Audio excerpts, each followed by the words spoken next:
अनुप्रयोग। पिछले वीडियो में हम लोगों ने पढ़ा चालक आवेशित गोले के कारण विद्युत क्षेत्र।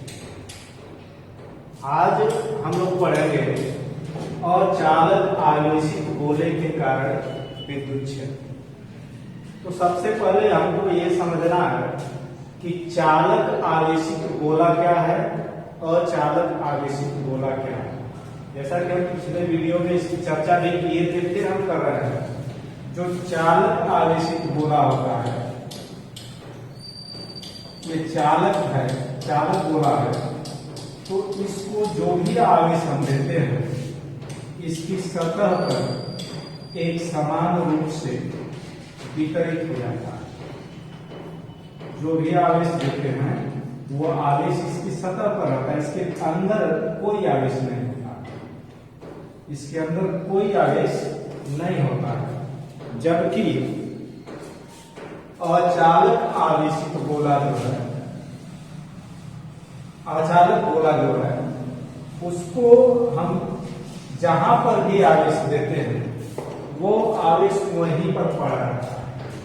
मान लीजिए अचालक गोला है, इसको हम जो भी आवेश देते हैं वो आवेश इस गोले के भीतर ही पड़ा रहता है, बाहर सतह पर नहीं जाता, सतह पर नहीं जाता, ऐसे इसके भीतर ही पड़ा रहता है। मान लीजिए कि इस गोले की त्रिज्या कैपिटल आर है और इसके केंद्र से स्मॉल आर दूरी पर एक बिंदु पी है, जहां पे small R is greater than capital R है, स्मॉल आर कैपिटल आर से बड़ा। यानी हम लोग पहली की स्थिति वहां पे चालक आवेशित गोले में पढ़े थे, पहली स्थिति कि जब हमारा बिंदु P गोले के बाहर, ठीक उसी तरह से यहां पर भी है कि ये अचालक आवेशित गोला है, इसको आवेश दिया गया, आवेश इसके अंदर भीतर पड़ा हुआ है और इस गोले के केंद्र से r मीटर की दूरी पर गोले से बाहर एक बिंदु P है, उस पर हमको वैद्युत क्षेत्र ज्ञात करना है। तो जैसा कि पिछले वीडियो में हम लोग पढ़े थे कि बिंदु P पर वैद्युत क्षेत्र ज्ञात करना गोले के बाद, तो इस बिंदु P से होकर एक गॉसियन पृष्ठ की कल्पना करते हैं हम। ये गॉसियन पृष्ठ है, इसकी कल्पना करते हैं। ये हमारा पृष्ठ,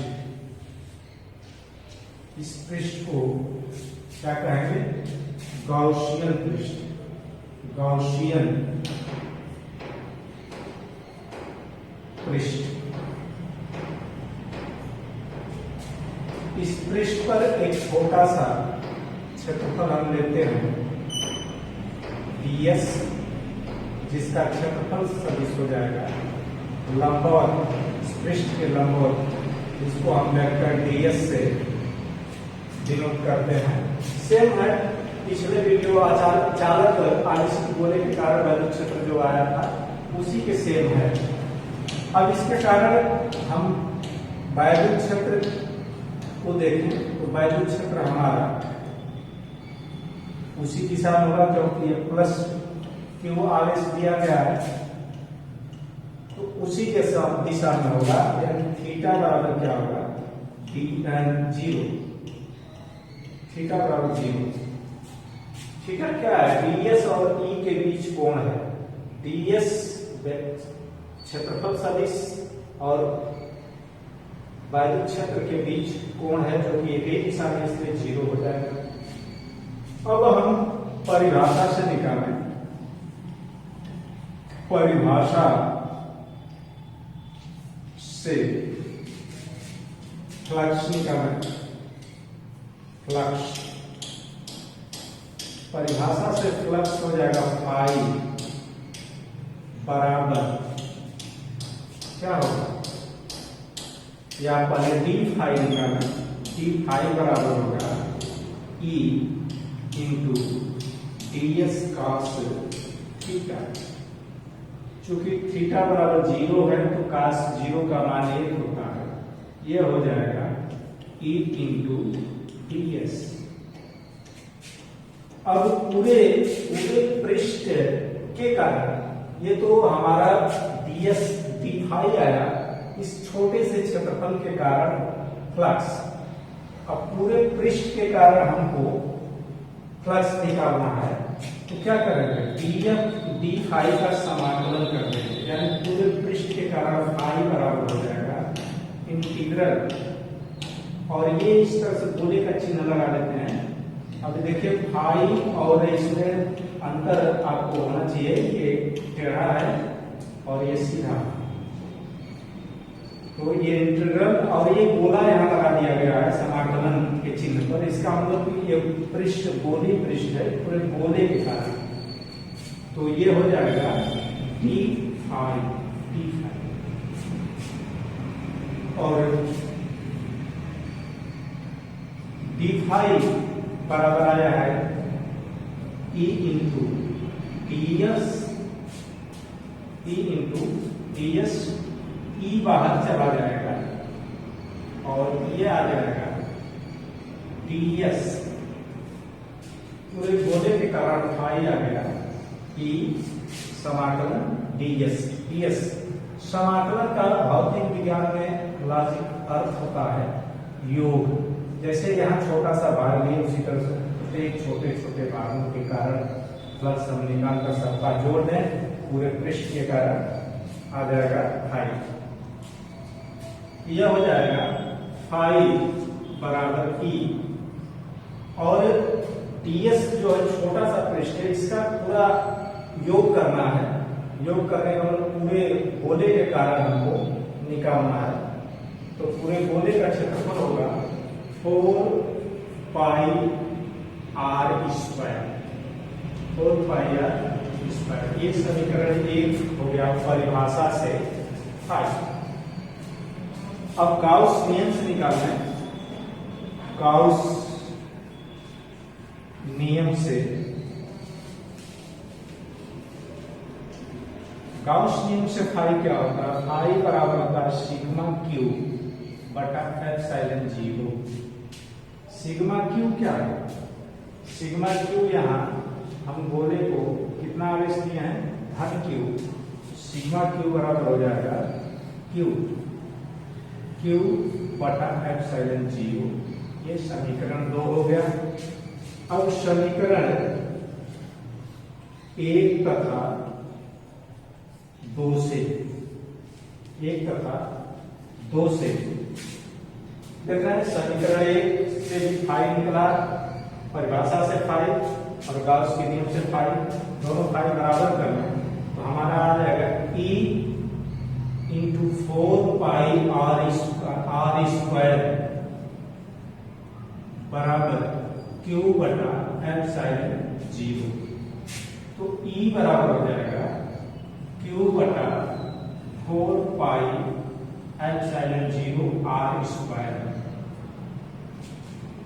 अब यहाँ 1 बटा 4 पाई एप्सिलॉन 0 को हम कह सकते हैं क्यू के, ई बराबर हो जाएगा के क्यू बटा आर स्क्वायर। ये अचालक आवेशित गोले के कारण बाहरी क्षेत्र आया है, कहाँ, गोले के बाहर, ई बराबर के क्यू बटा आर स्क्वायर। ये रहा सेम ठीक बराबर आया, उसी तरह से आया जब जो चालक आवेशित गोले के कारण बाहरी क्षेत्र था वही आया है यहाँ पर भी, अचालक आवेशित गोले के कारण बाहरी क्षेत्र। अब हम लोग दूसरे पॉइंट पर गणना करें, जैसा कि R is equal to R, यानी हमारा बिंदु P इसी पर है, कहां पर है, गोले के पृष्ठ पर।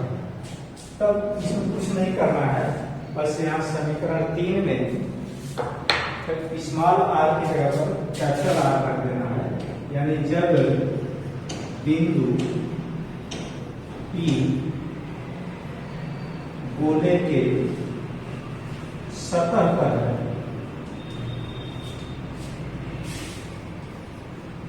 तब कुछ नहीं करना है, बस इसी समीकरण में जैसा कि चालक आवेश गोले के कारण वैद्युत क्षेत्र पड़े थे, वहां पर भी स्मॉल r की जगह पर कैपिटल R इनपुट कर दिए थे, तो यहाँ पर भी वही होगा। तब E बराबर होगा KQ बटा कैपिटल R स्क्वायर। देख रहे हैं दो पॉइंट पर, जब बिंदु P गोले के बाहर है तब, और जब बिंदु P गोले की सतह पर है तब, दोनों का जो आ रहा है समीकरण, ठीक वही समीकरण आ रहा है जो चालक आवेशित गोले के कारण वैद्युत क्षेत्र आया था। लेकिन तीसरा समीकरण जो अचालक था, अचालक आवेशित गोला था, तो गोले के भीतर जो क्षेत्रफल, गोले के भीतर जो गाउसियन पृष्ठ खींचे थे, चूंकि इसको दिया गया आवेश इसके सतह पर एक समान रूप से वितरित हो गया था, तो गोले के भीतर जो गाउसियन पृष्ठ ऐसे खींचे थे कि जब बिंदु P गोले के भीतर है, यहाँ पर है, तो P से होकर गाउसियन पृष्ठ जो खींचे थे, इस गाउसियन पृष्ठ के अंदर कोई आवेश नहीं था, इसलिए फाई बराबर 0 होने के कारण E बराबर 0 हो गया।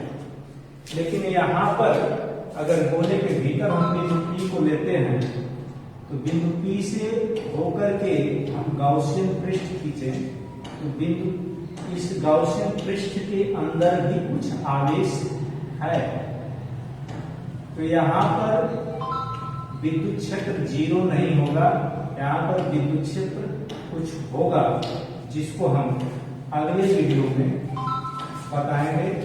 धन्यवाद।